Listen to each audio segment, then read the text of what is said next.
founder of Pirates Booty, has staged a mutiny in the village of Seacliff on Long Island in New York. Around 9:44 a.m. on March 10th, Robert Ehrlich, along with 3 supporters, daringly stormed the village hall with a claim that he was the rightful mayor of Seacliff. According to an official statement from the village, Ehrlich presented a statement falsely asserting his authority, demanding office space, and told the entire village staff that they were fired, with the condition that they could reapply for their jobs. You might think, like I did for a moment, that this was just a stunt that would be resolved in a couple of minutes. If you did, we're both wrong. After being informed that his claim had 0 legal standing, he was asked to leave, at which point he and his 3 supporters escalated the situation by raising their voices, using profanity, making wild claims, and directly harassing people trying to do their jobs. Apparently, this went on for nearly an hour until police arrived to de-escalate the situation. I wonder who else in politics might act like this. Ehrlich based his justification for his actions on the Citizens Empowerment Act, which is part of a 2009 law that allows New York residents to dissolve their local government if they have support of 10% of the population. He claims that officials refused to stamp his paperwork, while one official has stated that when he was asked if he wanted to submit his petition, Ehrlich said no.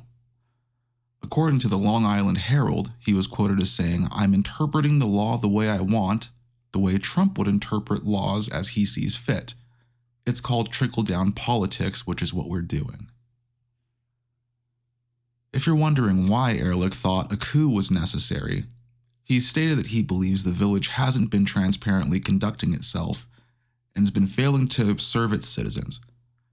However, limits on creativity and a lack of outdoor seating are the only specifics, if you want to call them that he's gone into.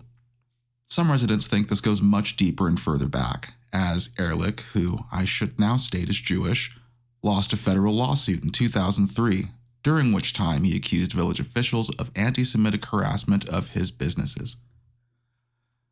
He was ordered to pay $900,000 in legal fees.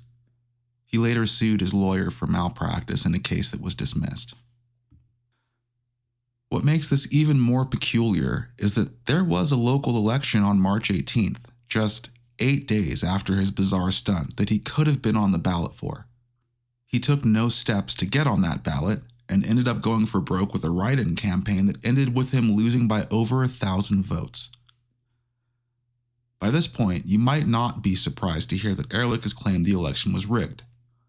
Even stranger, claiming mismanagement in the election, stating as proof that some of his supporters committed voter fraud by voting multiple times. These claims haven't been substantiated. He also likened his situation to the plight of Anne Frank, but that's neither here nor there. Despite losing, he's claimed that he is in fact the mayor of the incorporated village of Seacliff residents and intends to issue executive orders in the future.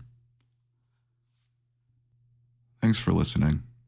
If you want to hear more weird news and other oddities, maybe some spooky stuff in the future, give a like and subscribe. And I will be back